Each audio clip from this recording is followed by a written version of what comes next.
It wasn't a policy error. It wasn't a momentary lapse in judgment. It wasn't even a failure of mathematics. It was a transfer. The global economic experiment didn't fail. It did exactly what it was designed to do. It transferred wealth from the holder of currency to the holder of assets, from the wage earner to the asset owner, from the prudent to the profligate. The pattern is unmistakable. History provides the roadmap.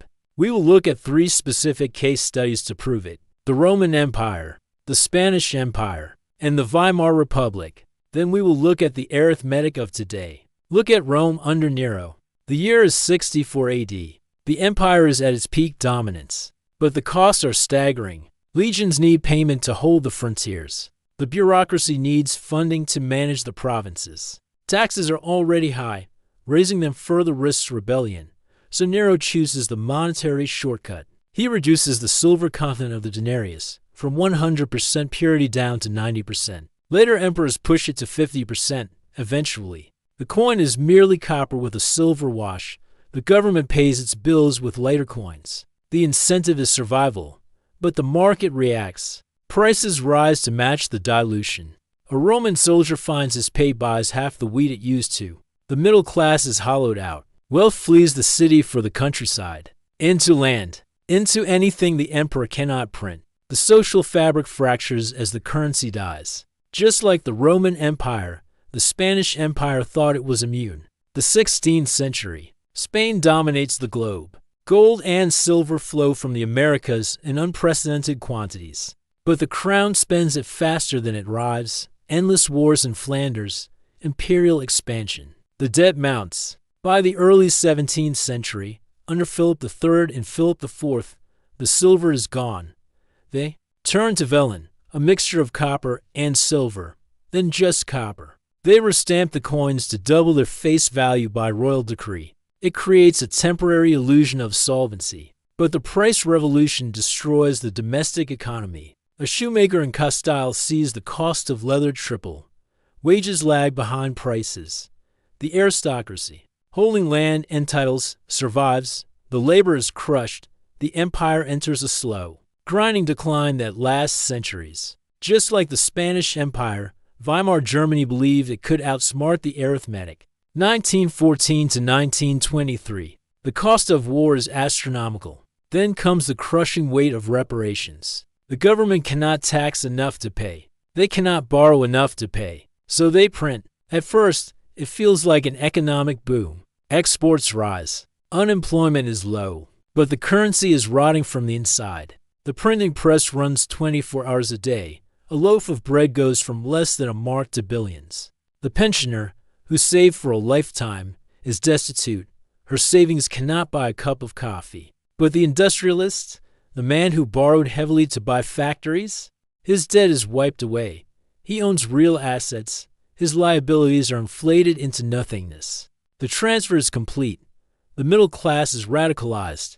The stage is set for horror. The pattern repeats in 7 distinct stages. Stage 1 is sound money, where currency is backed by something tangible and hard to produce, fostering trust and long-term investment. Stage 2 is the expansion, where governments, eager for growth or war, begin to spend beyond their means, often for popular public works or defense. Stage 3 is the accumulation of debt, where the state borrows heavily, promising that future growth will pay for present consumption. Stage 4 is the pivot to debasement, when the debt becomes too expensive to service. The state begins to dilute the currency, decoupling it from hard assets to monetize the deficit. Stage 5 is the era of inflation and asset bubbles, where the newly created money flows into stocks, real estate, and commodities, making the rich richer while the cost of living rises for everyone else. Stage 6 brings the crackdown, where the government blames speculators for rising prices, implements price controls, and restricts capital movement to trap wealth within the system. Finally, Stage 7 is the collapse and reset, where the currency is abandoned or revalued, and a new system is established on the ashes of the old savings. Just like Weimar Germany in its early phases, current data suggests we are deep within the latter stages of this cycle. We see the classic divergence between the economy and the market. Asset prices, houses, equities, collectibles soar to all-time highs. Not because the underlying value has increased, but because the unit of measurement is shrinking. The incentive is clear. Governments today face debt-to-GDP ratios that make repayment in real terms mathematically impossible.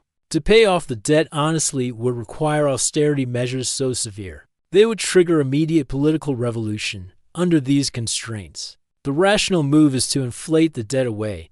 This is not a conspiracy. It is a balance sheet necessity. The risk is transferred to the holder of cash and bonds, who sees their purchasing power slowly bleed away month after month. Some economic historians note that modern central banks have tools the Romans did not, arguing that digital oversight and sophisticated monetary policy can manage this inflation indefinitely without a crash. They point to the last decade of low inflation despite massive printing as proof that the old rules no longer apply. However, this view ignores the lag time inherent in monetary mechanics. The inflation of the 1970s did not happen overnight. It was the result of pressures building for years.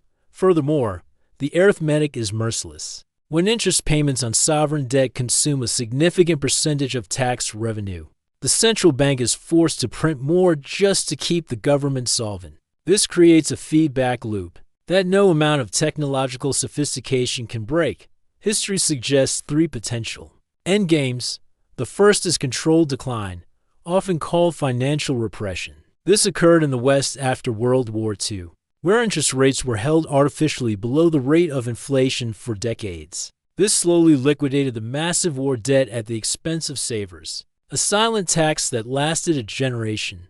The second endgame is chaotic collapse, similar to the fall of the French monarchy in 1789. Here, the currency fails completely, supply chains break, and the political order disintegrates under the weight of hyperinflation and social unrest. The third endgame is a reset and restructure. This happened at Bretton Woods in 1944, where the world powers gathered to design a new monetary system from scratch, devaluing old currencies and pegging them to a new anchor, typically gold or a dominant reserve currency, effectively wiping the slate clean, but locking in the losses for those holding the old paper. The only variable is timing and pain.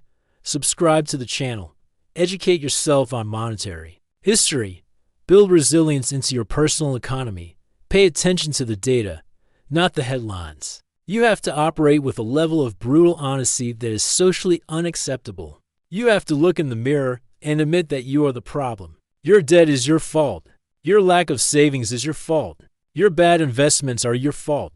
It wasn't the market. It wasn't the Fed. It wasn't your boss. It was you. You made the decision to buy the car. You made the decision to swipe the card. You made the decision to listen to the idiot on TV. Until you accept total responsibility, you are powerless. But the moment you accept it, you gain the power to change it. This is the Stoic path. It is the path of the elder sage. It is the path of the adult in a room full of children. And let me tell you, the room is very crowded with children. They are screaming for candy, and you must be the one eating your vegetables. It is not fun. It is not glamorous. But it works, and in the end, results are the only thing that matters. The scorecard doesn't care about your feelings. It only cares about the numbers.